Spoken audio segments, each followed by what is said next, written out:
আসসালামু আলাইকুম। আজ আপনাদের সাথে এমন একটি সত্য ঘটনা শেয়ার করব যেটা শুনে আপনারা সবাই বাকরুদ্ধ হয়ে যাবেন। একটা মেয়ের জীবনে স্বামী তার আশা ভরসা পরম ভালোবাসার আশ্রয়স্থল। সেই স্বামী যখন শত্রু হয়ে যায় তখন একটা মেয়ের জীবন কতটা নির্মম নির্দয় হতে পারে, সেরকমই একটা দুর্ভাগা মেয়ের কাহিনী আজ আপনাদেরকে শোনাবো। আমাদের এই ছোট্ট ইউটিউব চ্যানেলটি সাবস্ক্রাইব করে রাখুন আর বেল আইকনটিতে একটি প্রেস করে আমাদের সাথেই থাকুন। তো চলুন ঘটনাটি শুরু করা যাক। 26শে জুলাই 2021 সালে মুম্বাইয়ের ভুইগাঁও বিচে একটি সুটকেস পড়ে থাকতে দেখে ওখানকার লোকজন। তখনই তারা ভাসাই পুলিশ স্টেশনে ফোন করে এই সুটকেসের কথা জানায়। তারপর পুলিশ সেখানে এসে ওই সুটকেস খুলে দেখে একটি মহিলার মাথাবিহীন লাশ ওই সুটকেসে। যেহেতু মাথাবিহীন বডি ছিল তাই পুলিশ লাশের আইডেন্টিফাই করতে পারছিল না, এবং ওই সুটকেসে এমন কিছু ছিলও না যাতে লাশের আইডেন্টিফাইয়ের জন্য সুবিধা হয়। কিন্তু তারপরও পুলিশ ওই ডেড বডির ছবি তুলে বিভিন্ন থানায় পাঠায়, কিন্তু সেখান থেকেও কোনো ক্লু আসে না। তারপর পুলিশ বাধ্য হয়ে ওই মাথাবিহীন ডেড বডির পোস্টমর্টম করে ডেড বডি কবর দিয়ে দেয়। কিন্তু ওই লাশের ডিএনএ রিপোর্ট এবং অন্যান্য রিপোর্ট সুরক্ষিত করে রাখা হয়, যাতে পরবর্তীতে কোনো ক্লু আসলে ওই লাশের পরিচয় পাওয়া যায়। এদিকে পুলিশ এই কেস সলভ করার জন্য আলাদা আলাদা 4টি টিম গঠন করে। ওই বডির সাথে যা যা ছিল সব কিছুর ছবি তুলে মুম্বাইয়ের বড় বড় এলাকায় 200+ পোস্টারও লাগানো হয়, যাতে কেউ না কেউ এগুলো দেখে চিনতে পারে। কিন্তু কোনো জায়গা থেকে কোনো কল বা রিপোর্ট কিছুই আসে না। এইভাবে প্রায় 1 বছরের বেশি সময় পার হয়ে যায়, কিন্তু পুলিশের হাতে এই কেসের ব্যাপারে কোনো কিছুই আসে না। কিন্তু কথায় আছে না, কোনো কিছু ইমানদারির সাথে খুঁজলে সেটা অবশ্যই পাওয়া যায়। তারপর 1 বছর পর 29শে আগস্ট 2022 সালে মুম্বাইয়ের মুমরা পুলিশ স্টেশনে কর্ণাটকের বেলগাঁও থেকে জাবেদ আলী নামক এক ব্যক্তি আসে। জাবেদ আলী বলে তার ভাতিজি সোনিয়া শেখ বিগত 1 বছর ধরে নিখোঁজ। জাবেদ আলী পুলিশকে জানায় তার ভাতিজি সোনিয়া শেখের যখন 3 বছর বয়স, তখনই সোনিয়ার বাবা মা মারা যায়। 3 বছর বয়সে সোনিয়া এতিম হয়ে গেলে চাচা জাভেদ আলী তাকে নিজের কাছে রেখে নিজের সন্তানের মতোই মানুষ করেন। তারপর সোনিয়া বড় হলে 2017 সালে খুব ধুমধাম করে সোনিয়ার বিয়েও দেয়। মুম্বাইয়ের নালাসোপারা এলাকায় রাশমি রিজেন্সি অ্যাপার্টমেন্টে বসবাসকারী আসিফ শেখের সাথে সোনিয়ার বিয়ে দেয় সোনিয়ার চাচা জাভেদ আলী। বিয়ের পর সোনিয়া তার শ্বশুরবাড়ির সবার সাথে থাকতে শুরু করে। স্বামী আসিফ, আসিফের বাবা মা আর একটা ছোট দেবর ছিল। জাবেদ আলীর সাথে সোনিয়ার শেষবার কথা হয় 8 জুলাই 2021 সালে। সেদিন সোনিয়ার দাদি মারা গিয়েছিল। সেদিনের পরে জাভেদ আলী অনেকবার সোনিয়ার সাথে কথা বলতে চেয়েছে, কিন্তু সোনিয়ার স্বামী আসিফ সোনিয়ার সাথে আর কখনো কথা বলতে দেয়নি। এক সময় আসিফ ফোন রিসিভ করাও বন্ধ করে দেয়। তারপর জাভেদ আলী সোনিয়ার শাশুড়ির ফোনে কল দেয় সোনিয়ার সাথে কথা বলার জন্য, কিন্তু সেখানেও তারা সোনিয়ার সাথে কথা বলতে পারেনি। সোনিয়ার চাচা জাভেদ আলীর বাড়ি কর্ণাটকের বেলগাঁও ছিল।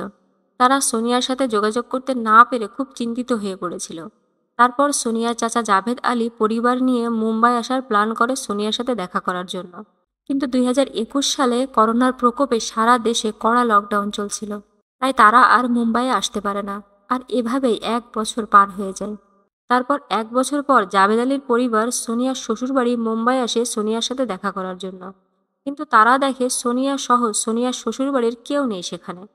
প্রতিবেশীরা বলে 2021 সালে অক্টোবর মাসে সোনিয়ার স্বামী আসিফ শেখ তাদের ঘর অন্য আরেকজনের কাছে বিক্রি করে দিয়ে তারা আরেক এলাকায় থাকার জন্য চলে গেছে। তারপর সোনিয়ার চাচা প্রতিবেশীর কাছ থেকে সেই ঠিকানা নিয়ে সেখানে গিয়েও দেখে সেখানেও সোনিয়ারা কেউ নেই। তারপর চাচা জাভেদ আলী আসিফের সাথে ফোনে যোগাযোগ করার চেষ্টা করে, কিন্তু তাতেও ব্যর্থ হয়। এরপর যে কোনোভাবে জাভেদ আলী আসিফের মায়ের সাথে ফোনে যোগাযোগ করে তাদের ঠিকানা নেয়। সে জানতে পারে মুমরার কোনো এক অ্যাপার্টমেন্টে তারা বসবাস করছে। তারপর সোনিয়ার পরিবারের লোকজন সেখানে গেলে আসিফের বাবা মা তাদেরকে ঘরের ভিতরে ঢুকতে দেয় না। সেখানে তারা আসিফ আর সোনিয়া 3 বছরের মেয়ে উমায়রাকে দেখতে পারে, কিন্তু সোনিয়াকে কোথাও দেখতে পায় না। তারপর সোনিয়ার ব্যাপারে তাদেরকে জিজ্ঞাসা করলে আসিফ আর তার বাবা মা বলে সোনিয়া 1 বছর আগে তার বয়ফ্রেন্ডের সাথে পালিয়ে গেছে। ঘটনার প্রমাণস্বরূপ আসিফ সোনিয়ার হাতে লেখা একটি চিঠি সোনিয়ার পরিবারকে দেখায়। এই চিঠিতে সোনিয়া লিখেছিল, আমি আমার বয়ফ্রেন্ডের সাথে নিজের ইচ্ছায় এই ঘর সংসার ছেড়ে চলে যাচ্ছি। এসব ঘটনা শোনার পর সোনিয়ার পরিবারের কারোরই বিশ্বাস হয় না। তাই তারা মুমরা পুলিশ স্টেশনে সোনিয়ার মিসিং রিপোর্ট কমপ্লেন করতে চলে আসে। যেহেতু সোনিয়া নিখোঁজ হওয়ার আগে মুম্বাইয়ের নালাসোপারা এলাকায় থাকতো, তাই মুমরা পুলিশ সোনিয়ার চাচাকে ওই এলাকার পুলিশ স্টেশনে গিয়ে সোনিয়ার মিসিং রিপোর্ট লেখাতে বলে। এরপর তারা মুমরা পুলিশের সহায়তায় সেখানে গিয়ে সোনিয়ার মিসিং কমপ্লেন রেজিস্টার করে। কমপ্লেন রেজিস্টার করার পর পুলিশ 1 বছর আগে বিচে পাওয়া সেই সুটকেসের মাথাবিহীন লাশের ছবি দেখায়। লাশের মাথা ছিল না, কিন্তু লাশের গায়ে থাকা কাপড় চোপড় দেখে সোনিয়ার পরিবার আন্দাজ করে বলে যে এটি সোনিয়া শেখ। তারপরেই পুলিশ সোনিয়ার স্বামী আসিফ শেখ এবং তার বাবা মাকে থানায় ডেকে পাঠায়। তাদেরকেও সোনিয়ার ডেড বডির ছবি দেখায়, কিন্তু তারা বলে এটা সোনিয়া নয়। শুধু তাই নয়, আসিফ সোনিয়ার বয়ফ্রেন্ডের সাথে পালিয়ে যাওয়ার ঘটনাও বলে পুলিশকে, এবং সেই চিঠিও দেখায়। পুলিশের তাদের উপর সন্দেহ হয়, কিন্তু কোনো প্রমাণ না থাকায় তাদেরকে থানা থেকে যেতে দেয়। বিগত 13 মাস ধরে সুটকেসের ভিতর থেকে পাওয়া ওই মেয়ের কেস সলভ করার জন্য পুলিশ কোনো একটা ক্লু খুঁজছিল। ফাইনালি এই কেসের একটি প্রাইম সাসপেক্ট তাদের সামনে আসে। এই জন্য পুলিশ এবার নতুন উদ্যমে তাদের ইনভেস্টিগেশন শুরু করে। সোনিয়ার পরিবার তো তাকে চিনে ফেলেছিল, কিন্তু সোনিয়ার স্বামী আসিফ সোনিয়ার ডেড বডিকে চিনতে অস্বীকার করেছিল। তাই পুলিশ আসিফের ডিএনএ স্যাম্পল নিয়ে ওই সুটকেসের ডেড বডির ডিএনএ স্যাম্পলের সাথে আসিফ আর সোনিয়ার মেয়ে উমায়রার ডিএনএ স্যাম্পল পরীক্ষা করার সিদ্ধান্ত নেয়। এই পরীক্ষায় যে রেজাল্ট আসে তাতে সবাই শকড হয়ে যায়। উমায়রার ডিএনএ স্যাম্পলের সাথে আসিফ আর ওই ডেড বডির ডিএনএ স্যাম্পল ম্যাচ হয়ে যায়। এতেই আসিফ এবং তার বাবা মার প্রথম মিথ্যা ফাঁস হয়ে যায়। ডিএনএ রিপোর্ট আসার পরই পুলিশ আসিফকে গ্রেপ্তার করে থানায় নিয়ে আসে। এবার শুরু হয় আসিফের জিজ্ঞাসাবাদ, কিন্তু আসিফ কোনোভাবেই হত্যার কথা স্বীকার করে না। সে সোনিয়ার বয়ফ্রেন্ডের মিথ্যা কাহিনীতেই আটকে থাকে। তারপর পুলিশের হাতে যখন সোনিয়ার লেখা ওই চিঠির হ্যান্ড রাইটিং অ্যানালাইসিসের রিপোর্ট আসে, তখন আসিফের এই মিথ্যাও ফাঁস হয়ে যায়। রিপোর্টে জানা যায় ওই চিঠির হাতের লেখা সোনিয়ার সাথে না, বরং আসিফের হাতের লেখার সাথে ম্যাচ হয়। মানে ওই চিঠির প্রতিটা শব্দ আসিফের লেখা। সোনিয়ার এই হত্যাকাণ্ড লোকাতে আসিফ এই মিথ্যা কাহিনী বানিয়েছে। একটার পর একটা মিথ্যা দেখে পুলিশ এবার কঠিনভাবে আসিফকে জিজ্ঞাসাবাদ শুরু করে। এতেই একে একে এই কেসের ভয়ঙ্কর পর্দা উঠতে শুরু করে। সোনিয়াকে হত্যা করা হয় 21শে জুলাই 2021 সালে। অন্য কেউ নয়, বরং সোনিয়ার স্বামী আসিফই সোনিয়াকে হত্যা করে। কোনো একটা বিষয় নিয়ে সোনিয়া আর আসিফের মধ্যে কথা কাটাকাটি শুরু হয়। কথা কাটাকাটি থেকেই আসিফ সোনিয়াকে মারপিট করতে শুরু করে। মারতে মারতে এক পর্যায়ে আসিফ সোনিয়ার হাত পা বেঁধে ফেলে। তারপর এই অবস্থায় সোনিয়াকে বাথরুমে নিয়ে গিয়ে বাথটবে পানির মধ্যে সোনিয়ার মাথা ঠেসে ধরে আসিফ। এতে সোনিয়া বেহুশ হয়ে যায়। তারপরেও আসিফের রাগ মেটে না। সোনিয়া বেহুশ থাকা অবস্থায় সোনিয়ার গলা টিপে ধরে আসিফ, এবং ততক্ষণ পর্যন্ত ধরে রাখে যতক্ষণ না সোনিয়ার নিঃশ্বাস চিরজীবনের জন্য বন্ধ হয়ে যায়। এমন নিষ্ঠুরভাবে সোনিয়াকে হত্যা করার পরও আসিফ কোনোভাবেই শান্ত হয় না। সে দৌড়ে অন্য ঘর থেকে বড় একটা ছুরি নিয়ে এসে সোনিয়ার গলা কাটতে থাকে। সোনিয়ার গলা কাটতে কাটতে এক পর্যায়ে আসিফ বেহুশ হয়ে যায়। তারপর আসিফের বাবা ঘরের ভিতরে আসে এবং সোনিয়ার গলা পুরোটা কেটে বডি থেকে মাথা আলাদা করে ফেলে। এর মধ্যে আসিফের জ্ঞান ফিরে আসে। তারপর আসিফ অন্য রুম থেকে ট্রিমার নিয়ে আসে এবং ট্রিমার দিয়ে সোনিয়ার মাথার লম্বা চুল শেভ করতে থাকে, যাতে এই মাথা খুঁজে পাওয়া গেলেও সোনিয়াকে কেউ চিনতে না পারে। এমনকি সোনিয়ার ঠোঁটের উপর একটি তিল ছিল, সেই তিলও ছুরি দিয়ে কেটে ফেলে আসিফ। এমনই বর্বরতার পরিচয় দেয় আসিফ। সোনিয়াকে হত্যা করা তো হয়ে গেছে, এবার পালা সোনিয়ার বডিকে লোকানো। আসিফ সোনিয়ার মাথায় একটি বেডশিটে পেঁচিয়ে সেটা একটি বড় পলিথিনে ভরে ফেলে। তারপর সেই মাথা নিয়ে আসিফ আর আসিফের ভাই ইয়াসিন বেরিয়ে পড়ে। ইয়াসিন বাইক চালায় আর আসিফ সোনিয়ার মাথা নিয়ে বাইকের পিছনে বসে থাকে। তারপর তারা দুজন বাইকে করে মুম্বাই আহমেদাবাদ হাইওয়েতে এসে একটি শুনশান জায়গায় জঙ্গলের মধ্যে সোনিয়ার মাথা ফেলে দিয়ে আবার তারা দুজন তাদের ফ্ল্যাটে ফিরে আসে। সোনিয়ার মাথা তো লুকানো হয়ে গেল, এবার পালা সোনিয়ার বডিকে লুকানো। কিন্তু বডি তো বাইকে করে নিয়ে যাওয়া সম্ভব নয়। তাই আসিফ এবার তার দুলাভাই ইউসুফকে ফোন করে, কারণ ইউসুফ কার ড্রাইভার ছিলেন। আসিফ ইউসুফকে ফোন করে দ্রুত কার নিয়ে আসতে বলে। তারপর আসিফ, ইয়াসিন আর তার বাবা তিনজনে মিলে সোনিয়ার বডিকে একটি বড় ট্রলি ব্যাগে ভরে ফেলে। তারপর ইউসুফ কার নিয়ে আসলে তারা সেই ট্রলি ব্যাগ নিয়ে কারে বসে পড়ে আর সেই ব্যাগ ভুইগাঁও বিচে ফেলে দিয়ে আসে। 5 দিন পর্যন্ত ব্যাগ ওইভাবেই বিচে পড়ে থাকে। তারপর যখন পশু পাখি এই ব্যাগের কাছে ঘুরতে থাকে, তখনই ওই ট্রলি ব্যাগ মানুষের নজরে পড়ে এবং তারা পুলিশে খবর দেয়। আসিফের বয়ার মোতাবেক তারা ওই ব্যাগ ফেলে দিয়ে আবার ঘরে ফিরে আসে এবং ঘরে সমস্ত রক্ত ভালোভাবে ধুয়ে মুছে পরিষ্কার করে আর তাদের রক্তমাখা জামা কাপড়ও খুব সাবধানে গায়েব করে ফেলে। ওই দিন 21শে জুলাই ঈদুল আজহা অর্থাৎ কুরবানি ঈদের দিন ছিল।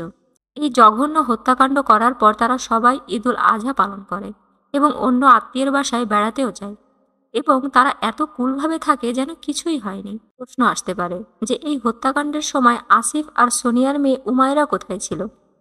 যেহেতু এই হত্যাকাণ্ড প্রি প্ল্যান ছিল, তাই ঈদ উপলক্ষে উমায়রাকে আসিফ তার বোন অর্থাৎ ইউসুফের বাড়িতে পাঠিয়ে দিয়েছিল।